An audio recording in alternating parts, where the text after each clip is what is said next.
태국 뉴스를 가장 쉽고 빠르게 전해주는 영준이의 태국 뉴스룸. 구독과 좋아요는 사랑입니다. 영준이의 태국 뉴스룸 시작합니다. 태국 내각이 2025년 송크란 월드 워터 페스티벌 개최를 위해 1억 5,303만 바트의 예산을 승인했습니다. 축제는 4월 11일부터 25일까지 방콕 사남루앙에서 열리며 행사 운영비 9,326만 바트, 퍼레이드 비용 4,800만 바트, 홍보비 1,177만 바트가 책정되었습니다. 태국 관광청의 기존 예산 4천만 바트도 추가 투입되며 정부는 이번 행사로 80만 명 이상의 관광객을 유치해 32억 바트의 경제 효과를 기대하고 있습니다. 태국 호텔협회는 정부의 위구르족 강제 송환으로 인해 2025년 송크란 축제 기간 동안 관광객 감소를 우려하고 있다고 밝혔습니다. 협회장은 이번 조치가 2015년 방콕 에라완 사원 폭탄 테러와 같은 보복 공격을 초래할 가능성이 있다고 경고했습니다. 현재 미국과 일본은 여행 경보를 발령, 호주와 이유도 태국 정부를 비판했습니다. 그는 90일 무비자 체류 기간을 15일로 단축하고 불법 숙박시설 관리 강화를 정부에 촉구했습니다. 또한 여행 경보가 확대될 경우 여행자 보험 미적용으로 관광객 감소 가능성이 크다며 정부의 신속한 대응을 요구했습니다. 노게어가 3월 5일, 7일, 8일에 항공편을 이용하는 승객들에게 체크인 시간을 최소 3시간 이상 확보할 것을 당부했습니다. 이는 태국 공군 창설 88주년 기념행사로 인해 일부 시간대에 공역이 제한될 가능성이 있기 때문입니다. 승객들은 사전 항공편 일정 확인과 여유 있는 공항 도착을 권장받고 있습니다. 태국 사타이 패군 훈련장에서 다국적 연합훈련 코브라 골드 2025 상륙 훈련이 실시되었습니다. 이번 훈련에는 태국, 미국, 대한민국이 참여했습니다. 훈련은 적 해안 교두보 장악을 목표로 진행되었으며 미군은 F-16 전투기 및 다양한 군사 장비를 동원해 지원했습니다. 태국 해군은 HTMS 앙통 상륙함과 해병대 병력, 상륙 장갑차, 정찰기를 투입했습니다.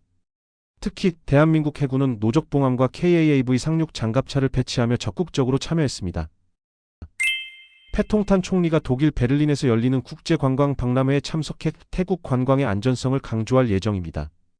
최근 태국 정부가 위구르인을 중국으로 송환한 이후 일부 국가에서 자국민에게 테러 위협에 대한 주의를 당부한 것과 관련해 총리는 태국이 국제인권 기준을 준수했으며 올바른 절차를 따랐다고 설명했습니다.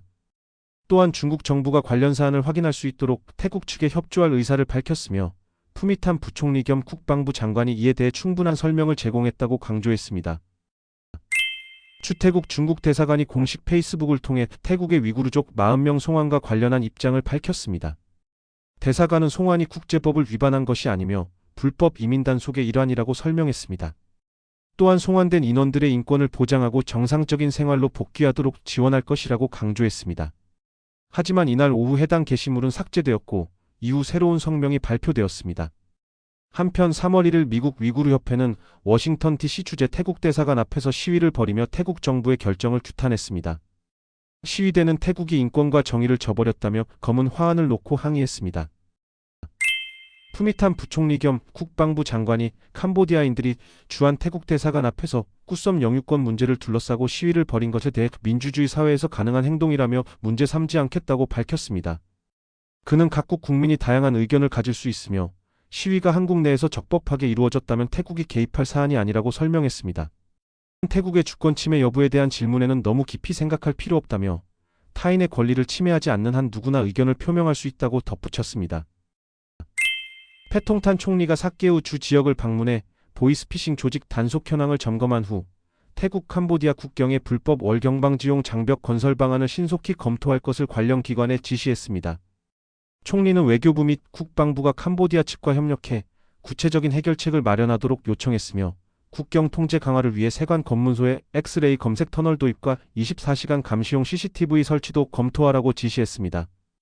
이는 불법 밀입국뿐만 아니라 마약무기 밀반입과 같은 범죄를 차단하기 위한 조치입니다. 태국 건강증진재단이 2025년 소금세 도입을 지지하며 식품업계가 나트륨 함량을 줄인 건강식품 개발에 나설 것을 촉구했습니다. 태국인은 WHO 권장량의 2배인 3,636mg의 나트륨을 섭취하며 어린이도 평균 3,200mg을 섭취하고 있습니다. 방콕 공립학교 학생 중 10%가 고혈압, 14%가 비만으로 확인됐습니다. 소금세는 단계적 도입되며 먼저 스낵류 등 어린이 선호 식품부터 적용될 예정입니다. 건강증진재단은 나트륨 섭취 감소, 채소과일 섭취 증가, 주 150분 운동을 권장하며 이를 통해 만성질환 예방이 가능하다고 강조했습니다. 태국 보훈병원 의약품 불법 판매 사건에 대한 조사 결과 의사, 간호사, 퇴직 의료진 등 6개 팀이 조직적으로 공모한 것이 밝혀졌습니다. 이번 사건은 국회의원의 내부 고발로 드러났으며 병원장은 관련 의료진의 진료를 중단하고 행정직으로 전환했습니다. 보훈처장과 병원장이 태국 경찰 부패 방지국에 직접 고발장을 제출할 예정입니다. 치앙라이 경찰이 마약 조직인 라오스 국경을 통해 대량의 마약을 밀반입한다는 첩보를 받고 추적 작전을 펼쳤습니다.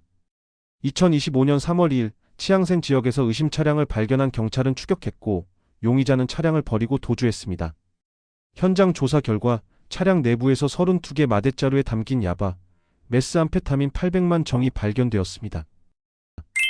패통탄 총리가 작년 태국 GDP 성장률이 2.5%로 아세안 국가 중 최저 수준을 기록한 것과 관련해 실망하지 말고 장기적인 경제 성장을 위해 정부와 민간이 협력해야 한다고 강조했습니다.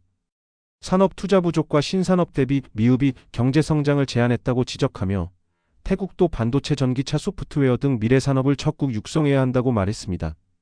또한 정부와 민간이 협력해 중소기업 투자 확대 및 금융 지원을 강화해야 하며 이를 통해 GDP 성장을 가속화할 수 있다고 밝혔습니다.